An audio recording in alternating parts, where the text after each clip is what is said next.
Rise with me. Do the pledge of allegiance real quick. I pledge allegiance to the flag of the United States of America and to the republic for which it stands, one nation, under God, indivisible, with liberty and justice for all.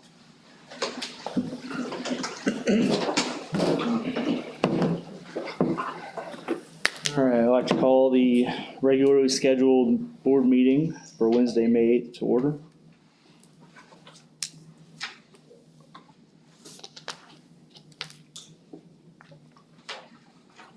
Second.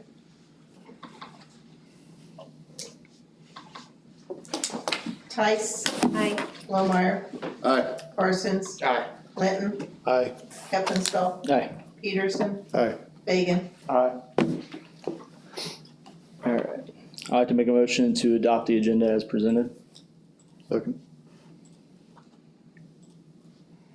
Lowmeyer. Aye. Linton. Aye. Tice. Aye. Parsons. Aye. Fagan. Aye. Heppenstall. Aye. Peterson. Aye. Do we have any delegation? Nope. Okay. Treasurer's report. Anyone have any questions on the treasurer's report? Just on the, not on the treasurer's report, but on the payment of the bills, the roof repairs, is any of that insurance? Yeah, it came through. We got that check too. I can't remember what the total of that was, like 20,000, I think, for the total of that. If I remember, 15, 20, but we did get our reimbursement for insurance on that. Okay, So thanks. Hey, on the bills, I might have missed it. Last year trash, or last month trash was like 5,000. I have to look into that. Yeah, if you would, I mean, I was wondering if there was an error, but I saw this month's was just 1218. I'll check into it. Thank you.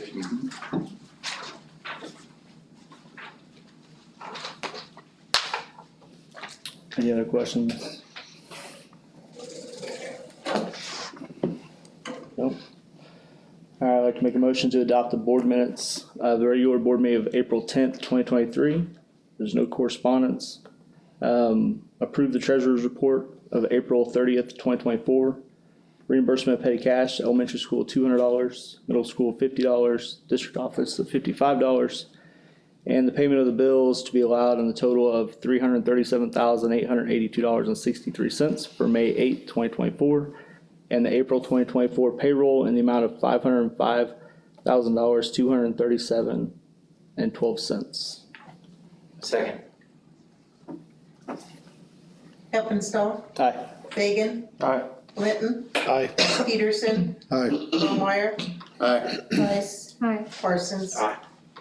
All right, new business. All right, just a review with a light agenda. I thought it'd be a good time just to kind of review our district goals and kind of talk about the strategic plan and some things we've done this school year as it relates with the end of the school year coming. Just thought it'd be a good opportunity to go through those things and have a conversation about that. As we remember last year coming in new, we went through that process of evaluating the mission statement and the vision statements, and then leading into establishing some district goals for the board. When we went through all that, everyone felt like the mission statement, all can achieve, was a good, strong mission statement, so we stayed with that. We condensed the mission statement to read just that each student will have success in their life, career, and community. Felt like that put it all together of what was in the previous vision statements, but it just really shortened it down for that as we have that focus in there, having success in their life, career, and community, and getting them ready for that. So then that further broke it down into the 4 goals that we have, which is curriculum instruction and assessment, recruit, hire, and retain quality staff, parent and community engagement and partnerships, and then facilities and alignment of resources. Just kind of going through those individually. And just highlighting some things that we've done as it relates to these goals, just for your information, and kind of helps us as we go into the next budget session, that you can be thinking about those things that we've done and things to come up as we go and analyze these things and where the focus has been on the goals. So, but looking at curriculum instruction and assessment, it talks about real world in those opportunities. We provide a variety of field trip experiences and speakers and career fairs for our kids as it relates to those real world opportunities, and so they can hear that. We have those throughout the building, a variety of those experiences.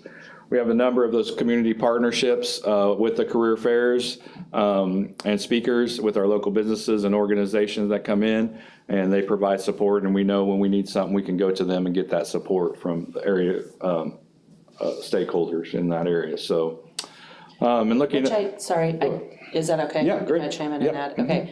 Okay. We did have our academic awards ceremony today, and I was just so amazed by all of the different community foundations that we have that gave so many different scholarships to all of our students. And so I just think that the community did an amazing job today in just giving out several scholarships to students, especially with a larger class this year. So they did a really great job with that. And I've said since I've been here, this is a community of support, and that's obvious. That's a great example of that, is what it is. So that's great. Thanks, Natasha. Right. Another is a curriculum rotation, and looking at under the curriculum instruction and assessment. What's shared with you there is what our instructional materials are for our core areas. You can kind of see what those curriculum are, what the dates are. We had to turn this information into the State Department of Ed. They were asking for that to really analyze that. So it kind of gives you an idea where we're at with some of our curriculum and materials that we're using as it relates into the classroom for that. So you can see some of it's pretty up to date, some we've got it's pretty old, and but those teachers like that. It's giving them what they need. It's not really, they don't feel it's time for change, but it's worth having the conversation about it, and we can do some budgeting with that as it relates to updating some of that curriculum as needed. But overall, we're in good shape. These are mostly, they're not fully aligned to the state standards, but they are somewhat aligned, which helps with that. But our teachers also pull a variety of alternate resources other than just their main curriculum to help address standards that are not, met in the curriculum that you see there in that list. So this helps us with building the rotation and kind of get an idea where the needs are, and so we can do that in budget. So when it comes to curriculum rotation and keeping that up to date. So, and then lastly, the student social emotional support. We've had the 3 counselors this year, 1 for each building. That seems to be going really well. Most buildings have Monday check-ins, just to kind of see where kids are. They push into classrooms for a variety of activities, and then the seminar activities to look at that. So, the district has had a history of consistently being above the state average on the state assessments, and that's a testament to our people knowing their curriculum, addressing them with good instruction, and evaluating the assessments that come with that. So we should be getting our results. We'll be evaluating that as a staff and really see where our gaps are and what we need to do. And that's a strength of our staff, and it has been for years, is just that. So questions about curriculum instruction and assessment.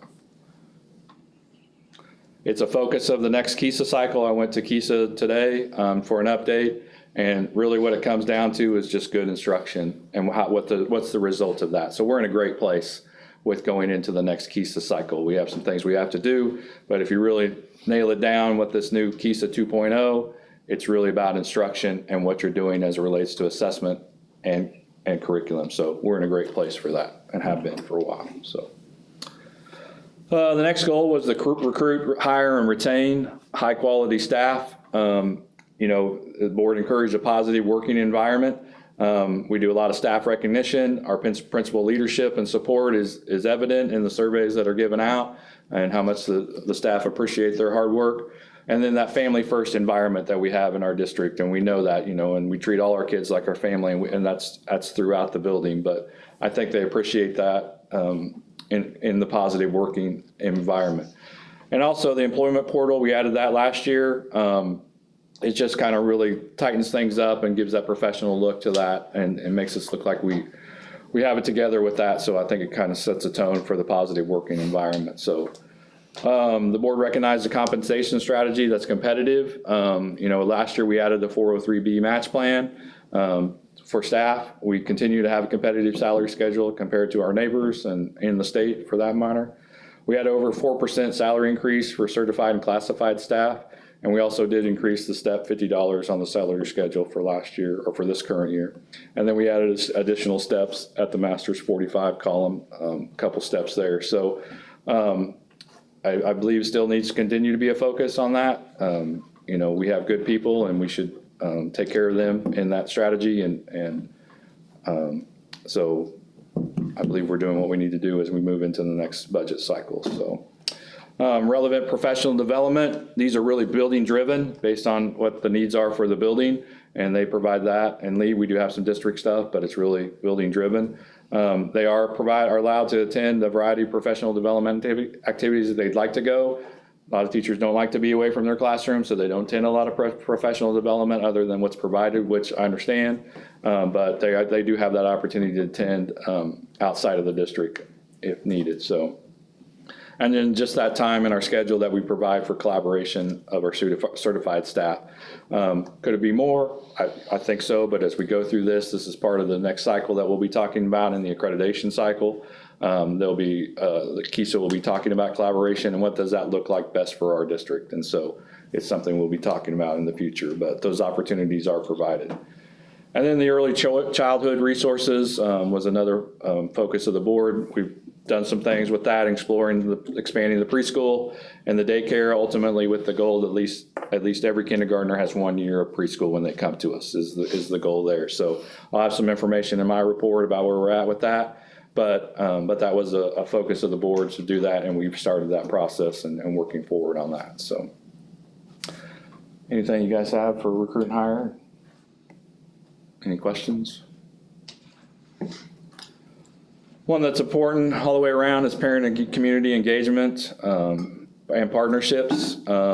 Again, just really goes back to those career fairs that we have and provide those. You know, when we put the call out, Carly had her for the 6th grade and everybody showed up. She wasn't trying to scramble to find somebody. Everybody that committed to it was there.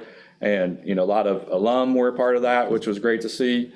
And so you just see that in those community engagement opportunities and the partnerships that we do.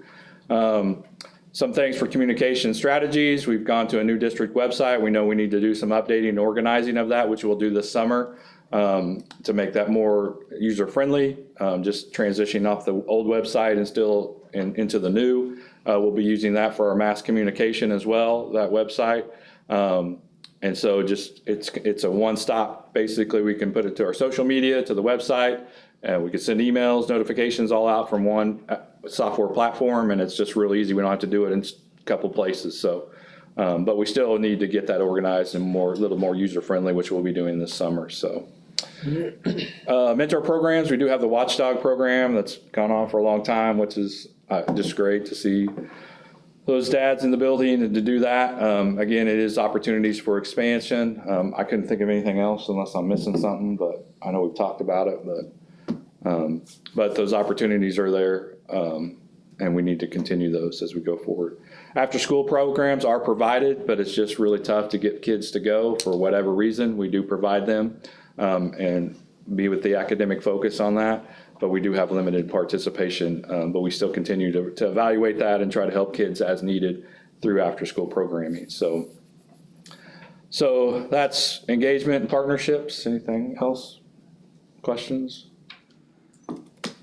All right, lastly, just as it relates to board goals, the facilities and alignments of resources. Basically keep the district updated and maintained. A lot of things we've done. We've put the controlled access in with the key cards. We've added smart sensors, which started, our vape sensors, but they do more than just vape sensors. And so that's been a nice addition. We have the high school locker room project going on. We are going to replace the big HVAC unit above the high school classrooms this summer, using ESSER funds to do that. And then Dan does a great job of general maintenance and repairs with our HVAC with his knowledge, and we can do some of that in-house, but sometimes we have to farm it out. But Dan does a great job with that. So we have put on new roof liner on 3 different sections of the roof. So that's taken place. And then we have the new activity bus, which we are going to get in a year probably. And then just the general football field and maintenance that we do to keep that updated and go through that. So our maintenance staff does a good job of making the building look great for activities, and continue to do that. And we get a lot of compliments from other districts on how nice our facilities are. So I appreciate all they do to do that. So safety plan, obviously one of the priority of the board is safety. And we review and update our emergency operations plan annually, and we'll do that again at the beginning of next year, just to make sure things are going, at least have a conversation about it, to evaluate that to make sure we're keeping everybody safe. We did add transportation crisis plan to the emergency operations plan this year, so that was a nice addition. And then we've done the one-way traffic flow in the parking lot at the elementary entrance, and then removed some trees over by the high school parking lot just to increase the visibility. I've heard a lot of positive comments on the one-way traffic flow about how safer that feels, and I agree. When I'm out there in the morning, it feels safer. Now people aren't flying in from that Ellenwood entrance over there anymore, and they're going around, and for the most part, they're following that. So it's been a good safety, and the line moves pretty good. I don't see a lot of people waiting in the morning, but it seems to be moving pretty good, so. And just the facilities needs and resources, we had DCS do that facilities needs and identified some priorities just from that, and just personally, intercom system is a major priority that we'll be doing next year. We still have some issues with areas going out, different things, so that's a priority for next year. Auditorium lighting and sound needs to be updated, so I'll be working on that this summer and looking for resources to help for that. Our cafeteria floor needs to be addressed, and then drainage around the building, which was identified by DCS. We also have the other two large HVAC systems that we'll need to look at because they're end of life.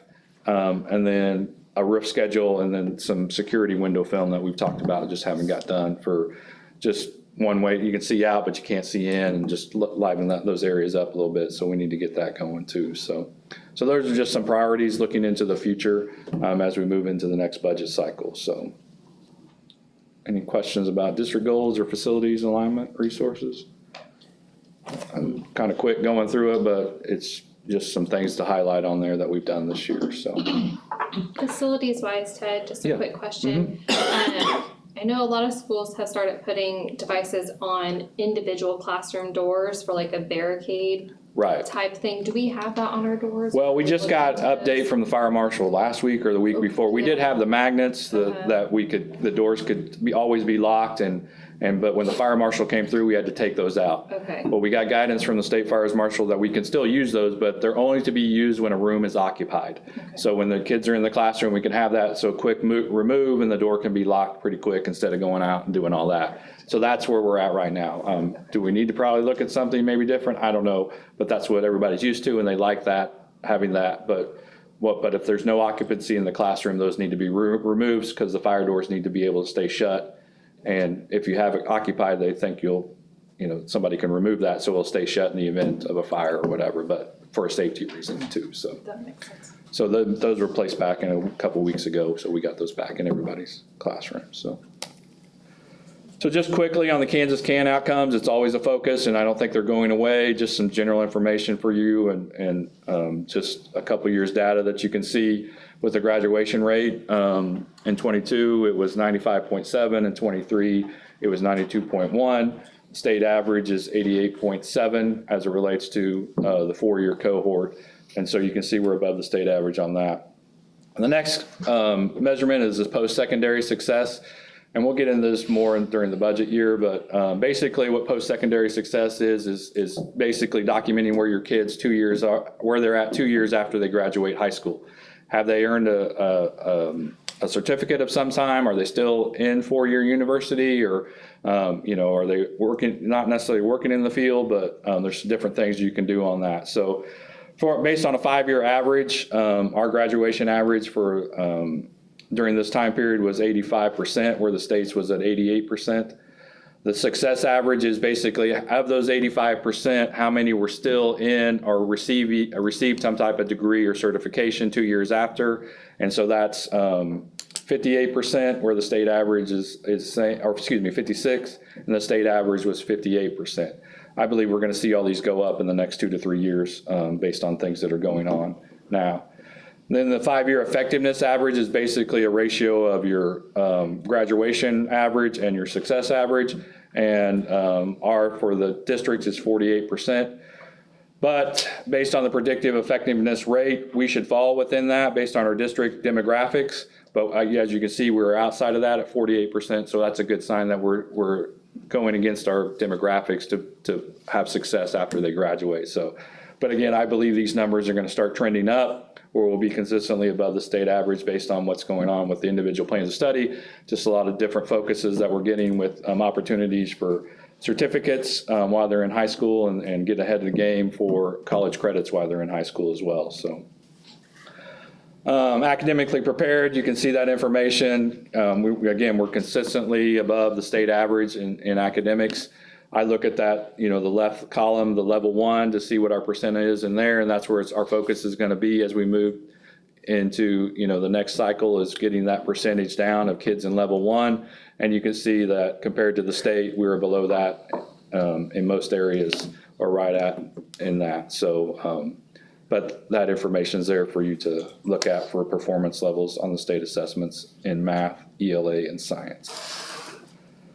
And then just other points that the State Board of Ed is looking at is social emotional learning. We have the second step curriculum in the pre-K through 8th grade. Zones of regulations are used in the elementary. The kindergarten readiness. We would like to look at hopefully getting something for the high school soon. That was evident in my conversation today with Kisa, is a district-wide system is what they're looking for, and how that's embedded into the curriculum. So that's something that'll help push that as well. So For the social emotional? yes, part of that. So kindergarten readiness is kindergarten roundup, helps with that, and parents complete the ASQ to kind of evaluate where their kids are at, and that helps us when they come in for kindergarten to do that. The 3-year-old classrooms and 3- and 4-year-old classrooms are provided for preschool, so we have those to help with that, getting them ready for kindergarten, which makes a difference. You can tell the difference of a kid that's gone to preschool compared to who hasn't gone to preschool when they come to kindergarten. And then individual plans of study. We have Zello beginning in the 6th grade, do some career exploration class in the 8th grade, and then 8th grade visits tech, the tech colleges and universities, just to get some exposure to do that. I know the high school is really focusing on individual plans of study and really trying to make the schedule to benefit as many kids as possible based on their individual plan of study. So, and then civic engagement, you can see just some opportunities that we have there in the middle school community, Kindness Day, and the variety of things that we do. So just kind of a quick breakdown of where we're at with the district goals. I really think they provide the focus we need for the district and the board. It does for me as well, just really where we should be focused on as we move forward. So any questions or thoughts or comments? What are the tech colleges and the universities that the 8th graders visit? So we went to Washburn Tech and Washburn University a couple weeks ago, did that one day, and then we went to Flint Hills Tech and Emporia State University just this Monday. So it was good. It gets them, really just gets them on a college campus and lets them see what all opportunities are there. A lot of our kids haven't been out of Osage City too much. So just getting them on a college campus and just letting them see some of those things that are out there, it really opens their eyes up. So they were pretty excited. They really like the food too. We let them eat on campus, both places, so they can compare those things. But I think Emporia State was a winner on that. Yeah. Both of them had raving reviews from my daughter. Oh, really? Really? Yeah. Oh, why? I don't know why.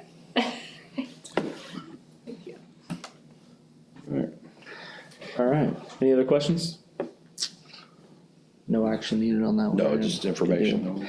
So 3 Lakes Early Childhood MOU.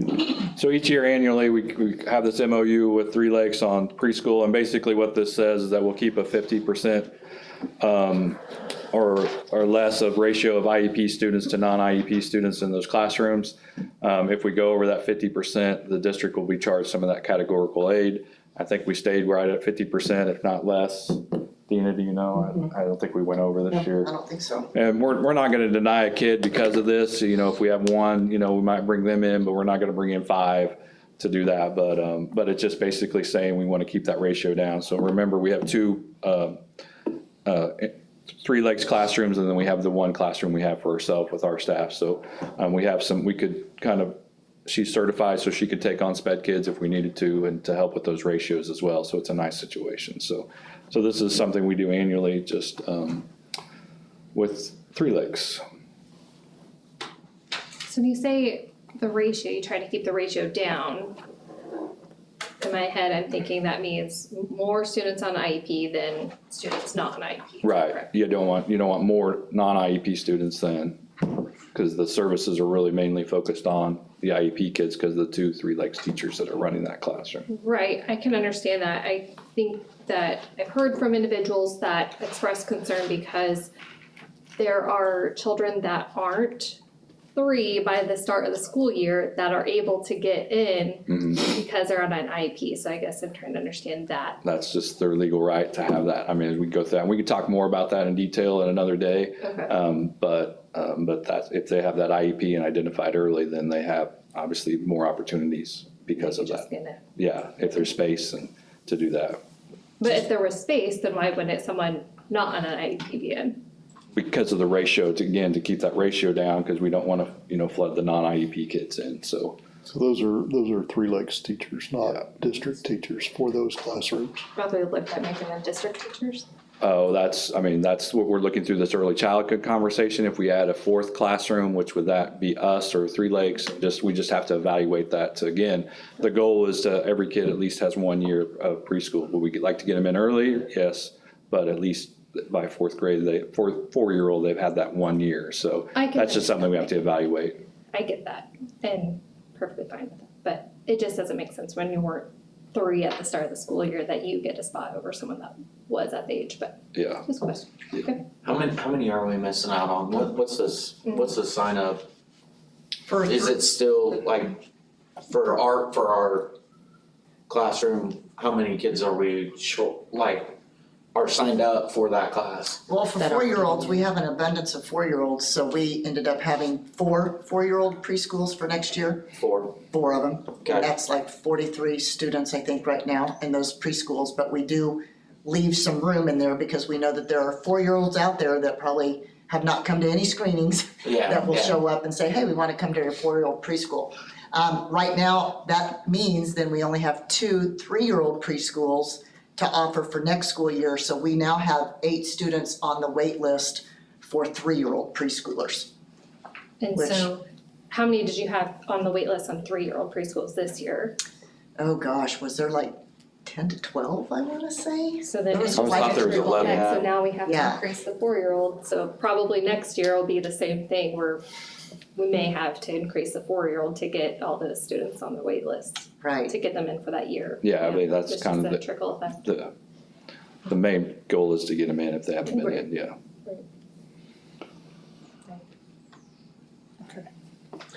Any other questions? No? All right, I move that we continue the MOU with Three Lakes Early Childhood Program. I guess for the 23 or 24-25 school year. Yes, yeah. Peterson, Aye. Parsons, Aye. Longmire, Aye. Heppenstall, Aye. Tice, No, nay. Fagan, Aye. Linton. Aye. All right. Three Lakes report. We meet next week. Meet next week. Perfect. Building reports. Anyone have any questions about the building reports? I think they look great. Into the school year. I do have to add that I put the senior cookout and the senior graduation stroll in there twice, so I'm gonna assume that I got interrupted while I was doing this. So I apologize that if you did read it twice. Which were the right dates? Almost matched. Friday. Almost. Yeah, Two different dates. They almost I got matched. it. Sorry about that, guys. It's all right. Any other building report questions? That was one of those tricks to see if we were. Yeah. See if we actually pay Yeah. attention. Yeah. All right, superintendent report. Okay, couple things here. Staff appreciation. Tomorrow we're feeding the staff, all staff, recognize everyone. It's done annually. Patty and Pam make a big Mexican spread out, and so we'll be doing that in the gym tomorrow. I'll be recognizing all staff, custodians, food service, nurses, certified, paras, school psych, all of them, just to, got a lot of those days that you have. So it's just a nice way to do that, to thank them for all their support for our students and just working together. So we'll be doing that tomorrow. So if you're available, swing by. I'm sure we'll have plenty.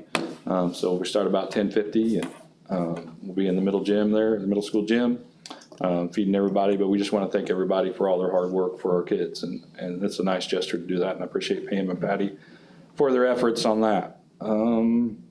Early childhood update, we did have our first meeting, went well, good, it's a good start into that. Kind of set some dates for the future, and we'll be getting those out Friday is the plan. We did have a call today to meet with a state level person that knows the regulations for daycare, because we couldn't really articulate those in that first meeting. So that helped the architects to understand what the ratios are. You can have 9 infants well, the regs are changing, so we want to be able to adapt to those changes. But if you have 9 infants, you got to have 3 adults, 1-to-3 ratio. But you can have 9, but that's going to increase to 10. I mean, there's all things that go into that. But it was good to have her so the architects can hear the regs that come with those, what those spaces need to look like. That was good conversation. So we'll be having the future dates this summer to meet and continue those conversations to really build what it could look like depending on the space we have and what the needs are, and through those conversations like preschool, what does that look like, and how does that fit into the picture? And so it'll be a good opportunity for that. So, but things are moving along with that, and it's been a good conversation. I feel confident with working with Bobby Pearson that we're going to provide a good product that we can really evaluate whether this is a need or move forward on it. So. Locker room updates, the ceiling grid's been removed, the lockers are out, now we're waiting on the plumbing. They should come, we thought were coming this week, but I don't know if they'll be here, but to come take out the plumbing and do their job.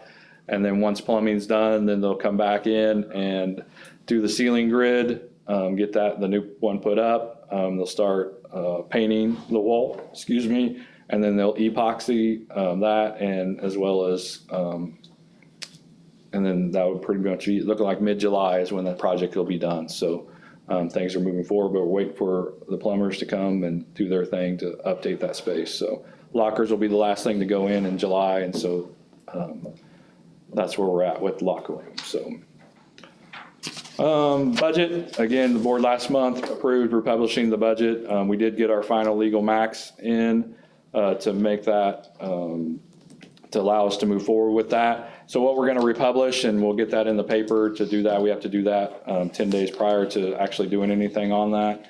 But we're going to republish 2 funds, which is the general fund and the at-risk fund. Based on, I underestimated the number of free students. I was 30 short, and that's a significant amount for the district. And so you can see there what we're going to increase in budget authority for each fund. For the general fund, it'll be $104,810 in a budget authority for general fund increase, and then at-risk fund will be $169,669 to what we republish to that for more budget authority as we move forward in that. So again, it really came down to that, me underestimating the number of free and reduced kids we're going to have. So it helped the budget in that for us to have to republish to do that. So we'll do that hearing at the June meeting, at the start of the June meeting, just explain in detail what went on, and take any comments or questions, and then the board will vote on that at the start of the June meeting. And then we'll start discussing budget in June for next school year. So we've got some things pretty well finalized and what numbers are going to look like with special education and just general fund, general budget, what the base is going to be for that. So we can start putting that together and having some conversations about where we're headed for next year's budget. We'll start doing that in June. So we'll do that hearing in June. Just reminders about high school graduation and 8th grade promotion. High school graduation is Sunday at 2. What time do you want them here? 1:45, ready to go? Sure, 1:45 sounds good. Last year, I think I just met some of you that were here in the cafeteria, right? Because somebody mentioned to me last year that we all march in together, which I had no idea. Was that you, Todd? We used to. Who said that? Yeah. And so I think we did that like that last year, is that right? Yeah, we did. We'll come Okay. in before the kids come in, and then. Yeah, But go ahead. I would prefer we don't do it like right ahead of the students. Yeah. It should be about the students. Sure. We should be up there and seated well ahead of them. So do you want to meet at like 1:40 and then we'll walk in at 1:45, or do you think that's too early? I mean, like if we go in at 5 or 10 till, just enough ahead Okay. that there's a clear separation and we are recognizing the students and not the board. In my mind. 1:45 and we'll walk in at 1:50. Works. Okay, all right, sounds good. So meet in the cafeteria. Yes. Yeah, meet in the cafeteria. And then 8th grade promotion, Monday, the 20th at 7, anything? If you're there by 6:55, you can walk in, get on stage. We'll get you out by 7:30. Write it down. Would you say 6:55? Yep. Sorry. It's not me. Yeah, here we go. Again, just a reminder, end of the year luncheon will be that last day of school at 12, the cafeteria. You're invited to attend, and we've invited the retirees again this year. We'll be recognizing our retirees and just having a little program and some lunch. And so it was a nice way to end the year last year. So, and just overall, just a great school year it's been. I can't believe we're talking about graduation and it's May and as we go through that. But, we just have a really solid staff, really solid building and leadership that make it happen. And we have good things going on for our kids. And it's just been a really great school year. So I want to thank everyone for that. So that's all I have for my report. Any questions? All right. I move that we go into executive session to discuss supplemental positions, certified positions, and classified positions pursuant to the non-elected personnel exception under COMA. And the open meeting will resume here in the library at, it's 10 minutes enough, Yeah, it's, I think, way more than enough. at 7:46, with superintendent and building principals present. Oh, we don't need them, just me, sorry. Oh, with just superintendent, sorry. Yeah, my bad. Second. No offense. Fagan, None. Tice, Hi. Peterson, Aye. Heppenstall, Aye. Linton, Aye. Lowmeyer, Aye. Parsons. Aye.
All right, we're back in open session.